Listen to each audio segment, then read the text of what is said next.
Bonjour tout le monde, bienvenue sur l'Après Ciné, la chaîne du passionné. Aujourd'hui, je vais vous parler de Esprit criminel, saison numéro 1.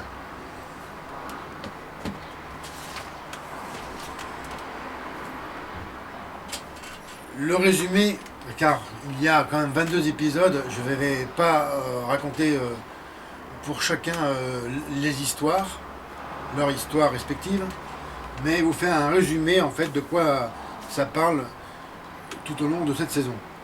Eh bien, c'est l'histoire d'une équipe de profilers du FBI qui est regroupée sous le nom d'unité d'analyse des comportements criminels. Ces enquêteurs étudient les esprits torturés des tueurs les plus dangereux du pays, afin de les arrêter au plus vite. Chaque membre de cette unité a sa spécialité: délits sexuels, crimes obsessionnels, pédophilie, etc. Leur hypothèse formant les différentes pièces du puzzle et qui les amènera à la résolution de l'enquête. Alors, Retour dans le temps, c'est une série que j'ai découvert à la télévision française en 2006.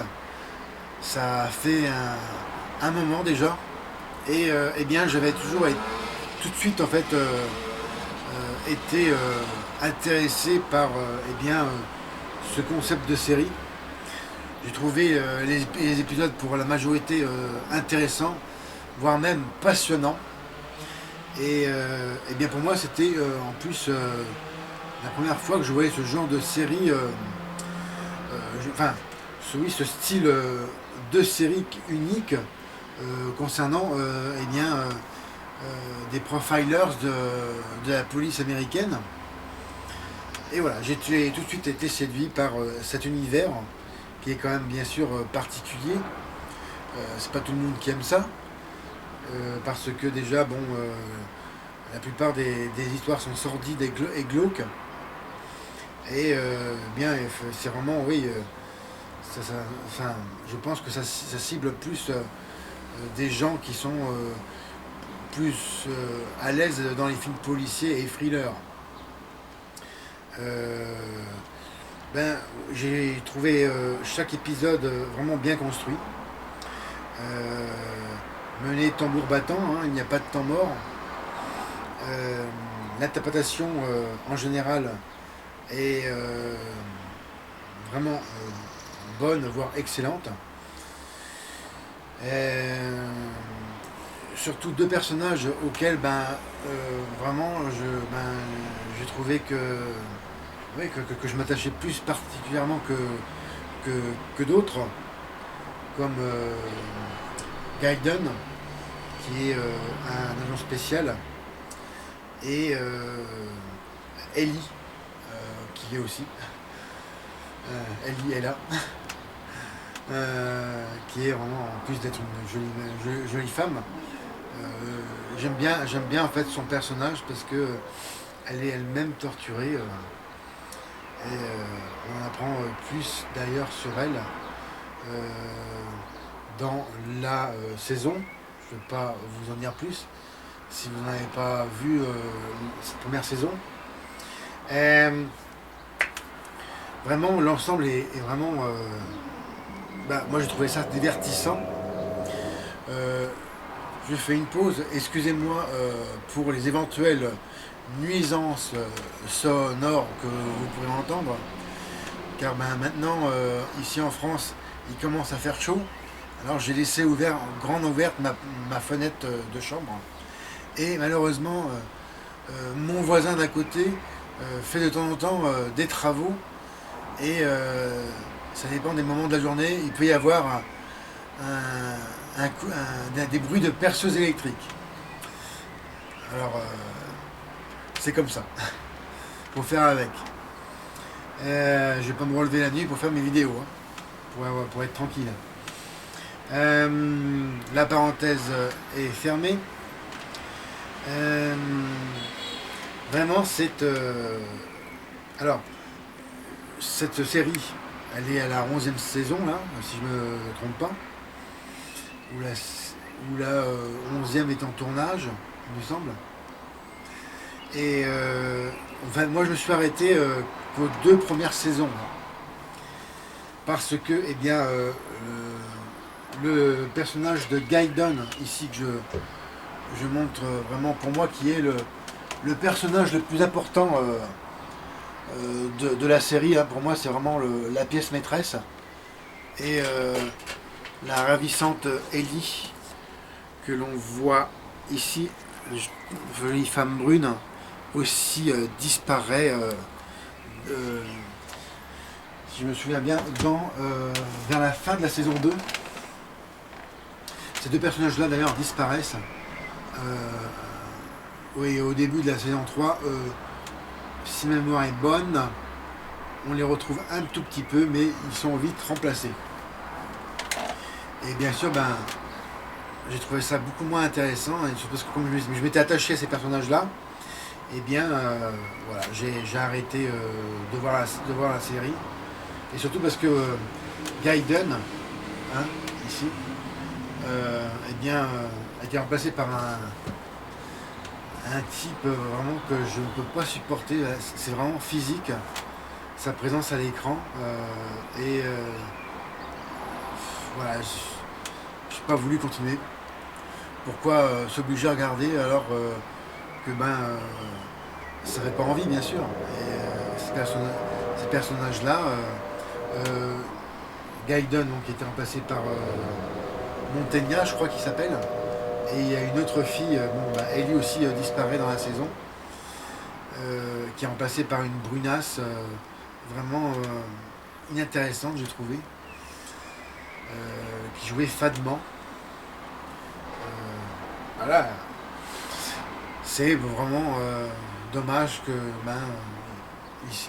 ils aient disparu. C'est mon regret pour cette série, que ces 2 personnages ne sont là que 2 saisons, mais ô combien intenses. Maintenant, je vais vous parler eh bien, de la fiche technique du film. Alors, c'est une série américaine, hein. Le titre original, c'est Criminal Minds, hein, ce qui est eh bien, la traduction directe, pour une fois en français. Enfin, je veux dire, c'est pas toutes les séries et les films surtout qui sont traduits directement en français. C'est pour ça que j'apporte cette précision. Alors, je redis, il y a 22 épisodes. Hein, il y en a qui sont un peu moins bons que d'autres. Les sujets sont un peu... c'est pas qu'ils sont moins intéressants, mais j'ai trouvé pas forcément très passionnant. Alors, les acteurs principaux. Alors, Thomas Gabbs, que je me trompe pas, voilà.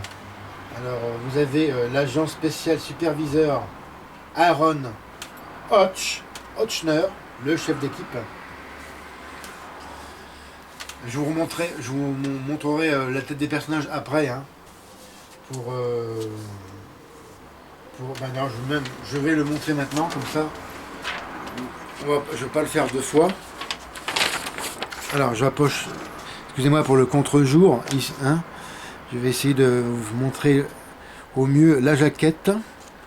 Alors, celui que je viens de dire, il est ici, là. Lola Glodini, l'agent spécial Ellie est là. Green Array, hein. Une magnifique femme ici. Voilà, une jolie brune. C'est mon 2e personnage préféré, hein, de cette série. Mandy Patinkin, qui fait l'agent spécial. Ils sont tous agents spéciaux. Hein.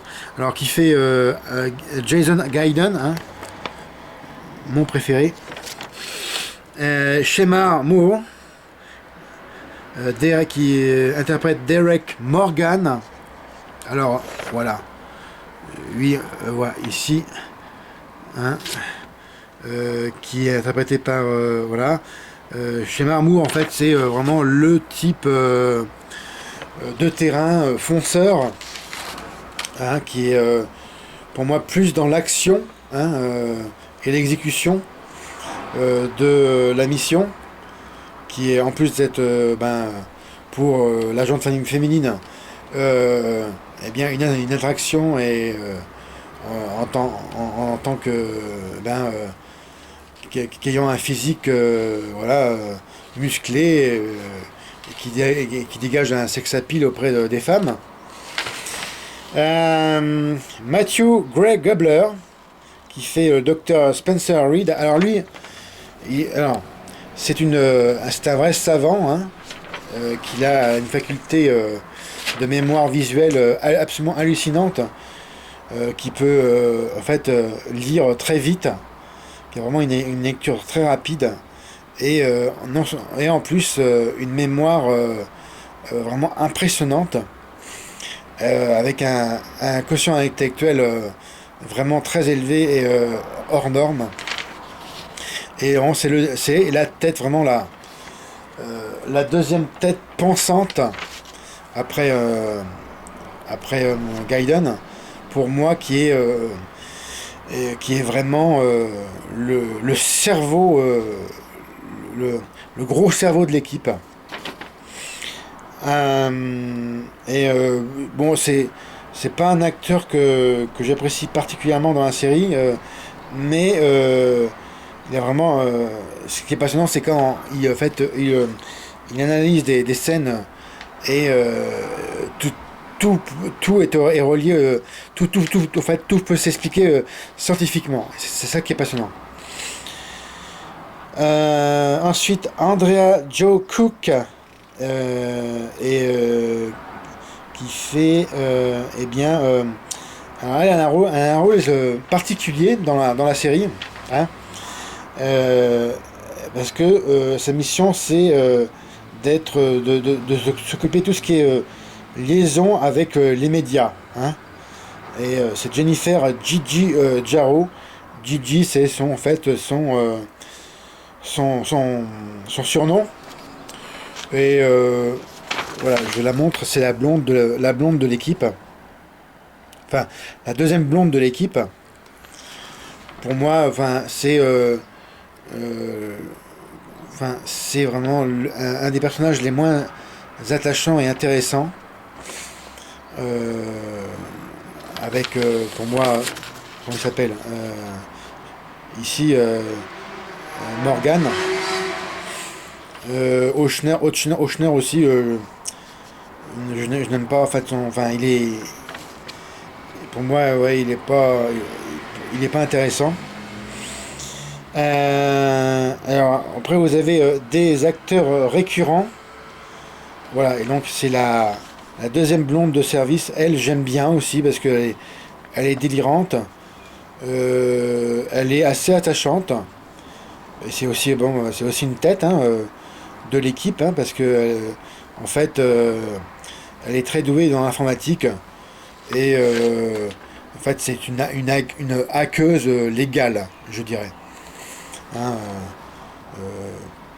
enfin je sais pas si on en apprend plus sur elle dans les saisons à partir de la 3, parce que dans les deux premières saisons on ne sait pas trop son histoire, mais bon, pour moi c'est ça, c'est une hackeuse vraiment douée en informatique, qui a réponse en fait quasiment à tout quand c'est une question informatique ou de recherche sur internet. Et c'est Penelope Garcia, voilà, Kirsten Wagner, et en plus je trouve que c'est une assez belle femme. J'aime bien moi celles qui sont rondes, enfin les femmes fortes, hein, c'est ce qu'elle est. Et vous avez un acteur aussi récurrent qui fait en fait la femme de Ochner, qui interprète Alley, hein, interprétée par Meredith Monroe. Ensuite, vous avez des invités sur certains épisodes, dont l'épisode 18 avec Amber Heard, qui fait Lila, et Jane Lynch, interprétant la mère du Dr. Reed, qui fait sa mère, hein, Diana Reed, qui apparaît dans l'épisode 22, le dernier de la saison 1. Je vais finir par bien, la présentation du DVD en tant que tel. Voilà. On va 3 DVD, hein, ici, hein, voilà. Avec pour chaque DVD des photos des personnages. Alors là, on va mieux les voir. Alors, m'a gâté Lola Glodini, ici. Quelle belle femme. Bon, elle est mariée, hein, enfin. C'est juste pour bien vous la montrer de près. Ici, voilà, bon, il y a Ochner, là. Gigi. Ces deux personnages, je ne les aime pas vraiment. Voire même pas du tout. Mon préféré, c'est V-Man, Gaiden. Vraiment un excellent acteur, je trouve. Et les 3 derniers, Morgan, le beau gosse du FBI. La femme forte que j'aime assez bien, Garcia. Et Einstein, Dr. Reed. Voilà, le génie, vraiment dans sa catégorie. Alors après, bon, je vous remonte la jaquette. Hop, voilà. Rien de particulier. Derrière, voilà, la photo de chacun, un peu plus détaillée, voilà. Et puis quelques photos tirées de certains épisodes. Voilà. Excusez-moi pour le contre-jour encore. Alors, vous avez des bonus, dont 3 commentaires audio, un making-of, rencontre avec Matthew Gray Gobler qui fait eh bien l'agent Reed, des scènes coupées et 2 bonus cachés qui sont sympas. Bon, le tout du coffret, eh bien, c'est d'une durée d'approximativement 15 heures, format 1.78, 2.1, 16 neuvième. Menu, vous avez menu interactif, chapitrage, en langue, en Dolby Digital, eh bien vous avez français et anglais, le tout en 5.1. Et en sous-titre français et anglais, ce qui est très bien. Et ce coffret est sorti en 2007. Et pour l'anecdote, je l'avais acheté 9,90 €. Il y a un peu moins d'1 an. Ma note eh bien, que je donne finalement, c'est un bon 16 sur 20. C'est une très bonne série pour moi, que je vous recommande vraiment, si vous n'avez pas déjà vu à la télévision. Voici ce qui conclut. Un mot sur la musique aussi. Eh bien, j'aime bien la musique d'intro de chaque épisode, car c'est vraiment, voilà, une musique assez formelle, assez, je dirais même à la limite un peu inquiétante, et qui est vraiment, voilà, qui colle bien à l'ambiance générale de la série. Et aussi dans certains épisodes, quelques musiques bien trouvées qui ponctuent bien des moments d'angoisse, de tension. Alors, sans hésitation, vraiment, voyez cet esprit criminel qui mérite largement son 16 sur 20. Voici ce que conclut eh bien, ma première vidéo sur ma toute nouvelle chaîne.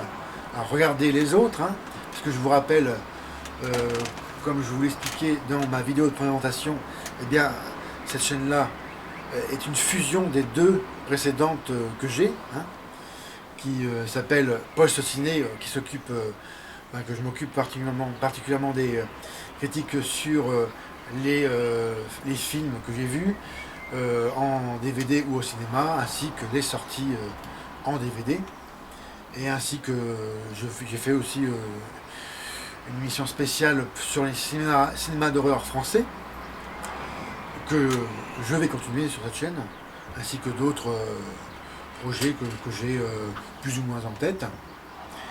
Et l'autre chaîne, c'est Série Mania. Là, je n'ai fait qu'une série, car eh bien, je me concentrais plus sur mes critiques de films. C'est pour ça que j'ai vraiment voulu réunir le tout pour en faire qu'une seule. Pour votre plus grand bonheur, je l'espère. Mettez-moi un M si vous avez aimé. Et regardez mes vidéos, bien sûr, hein, sur mes autres chaînes. Et encore mieux, abonnez-vous à ma chaîne. C'était Fred. Salut.